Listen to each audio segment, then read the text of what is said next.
હિન્દુ ધર્મમાં કેટલાક સંપ્રદાય આખી સૃષ્ટિ અને તેની બ્રહ્માંડીય ગતિવિધિને 3 દેવતાઓના પ્રતીકના રૂપમાં જોઈ છે, જે હિન્દુ ત્રિમૂર્તિનું ગઠન કરે છે. બ્રહ્માજી નિર્માતા, વિષ્ણુ ભગવાન પાલનકર્તા અને ભગવાન શંકર સંહારક. પૌરાણિક કથાઓ અનુસાર સંપૂર્ણ વિશ્વના નિર્માણથી પહેલાં ફક્ત દૂધનું એક સફેદ સમુદ્ર હતું, જેને ક્ષીરસાગર કહેવામાં આવે છે. ક્ષીરસાગર પર તરતા એક કમળનું ફૂલ હતું, જેની ગુલાબી પાંખડીઓની અંદર વિશ્વના નિર્માતા ભગવાન બ્રહ્માજી સૂઈ રહ્યા હતા.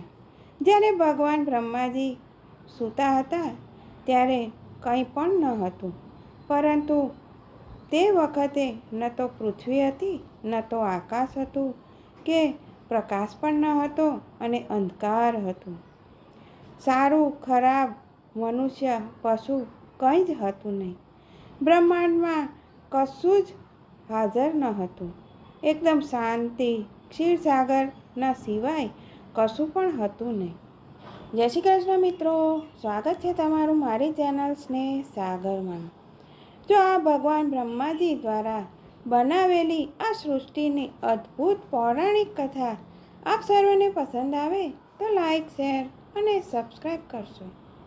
આ બ્રહ્માંડમાં જીવન ત્યારે શરૂ થયું જ્યારે બ્રહ્માજી જાગી ગયા.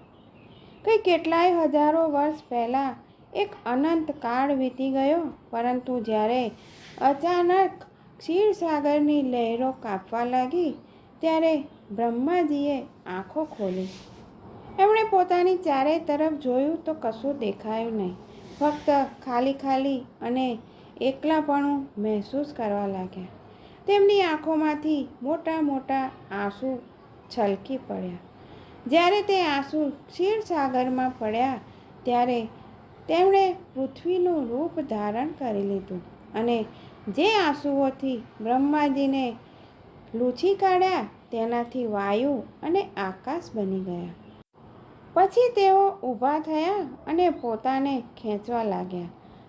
ત્યાં સુધી એમણે પોતાના શરીરને ખેંચ્યું જ્યાં સુધી બ્રહ્માંડ બન્યું નહીં.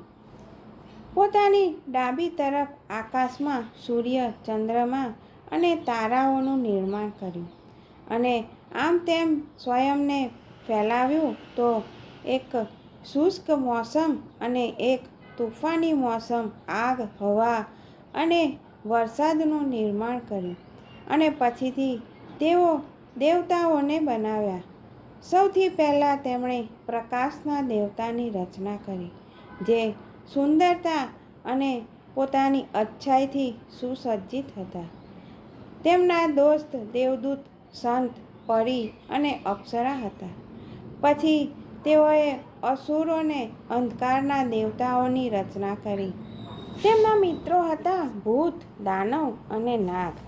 એટલે તેમણે મિત્ર અને શત્રુ બંને બનાવી દીધા. કારણ કે દેવતા અને અસુર શત્રુ હોવાને લીધે એકબીજાને બનાવવામાં આવ્યા. સાથે જ તેમણે ક્ષીરસાગરમાં અમૃત નામનું એક ચમત્કારિક પદાર્થ બનાવ્યું, જે તેને ગ્રહણ કરે તે હંમેશા માટે અમર થઈ જાય. દેવ અને અસુર બંને અમૃત ઈચ્છતા હતા, પરંતુ સમુદ્ર મંથન કરીને માખણમાં બદલીને તેને પ્રાપ્ત કરી શકાય તેમ હતું. પરંતુ આવું મંથન ક્યાં મળશે જે કાર્યના માટે પર્યાપ્ત અને શક્તિશાળી હોય. ત્યારે અસુર અને દેવતાઓ મળીને ક્ષીરસાગરમાં મંથન કરે છે. ત્યારે અસુર અને દેવતાઓ મળીને ક્ષીરસાગરનું મંથન કરવા માટે એક શક્તિશાળી દોરડાની શોધ કરે છે.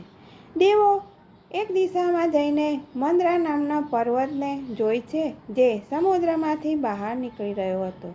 તે પર્વતને મંથન માટે ઉપયોગમાં લેવાનું વિચાર કરે છે.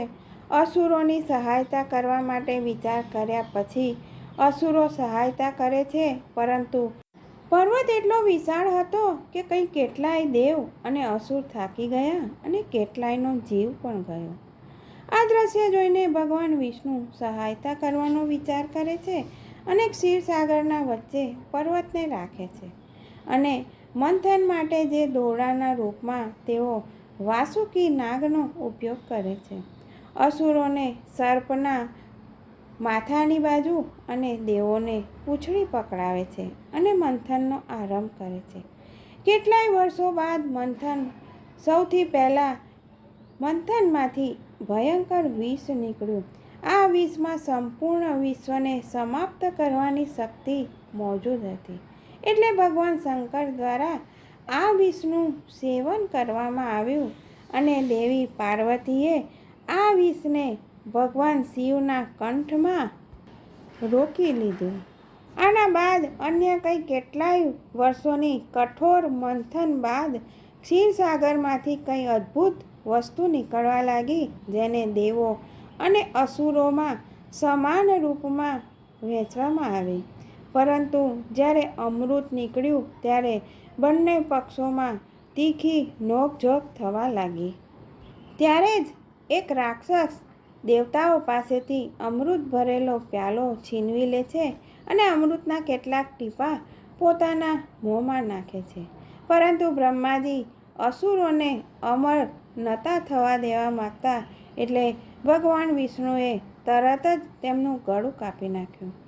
આ જ રાક્ષસ રાહુ હતા. એ રાક્ષસ રાહુ હતો અને રાહુની ગરદન ઉપરના ભાગે ચંદ્રમા અને સૂર્ય હતા, જે એકબીજાનો પીછો કરતા રહ્યા. અને ક્યારેક તેઓ એકબીજાને ગળી જતા ત્યારે પૃથ્વી અંધારામાં ડૂબી જતી. રાહુનું ફક્ત ગરદનનો ઉપરનો જ ભાગ અમર થઈ ગયો. એટલે જ આ દુનિયા બનાવી દેવાઈ, જેમાં અચ્છાઈ અને બુરાઈ, પ્રકાશ અને અંધકાર, દેવો અને દાનવો વચ્ચે યુદ્ધ શરૂ થઈ ગયું.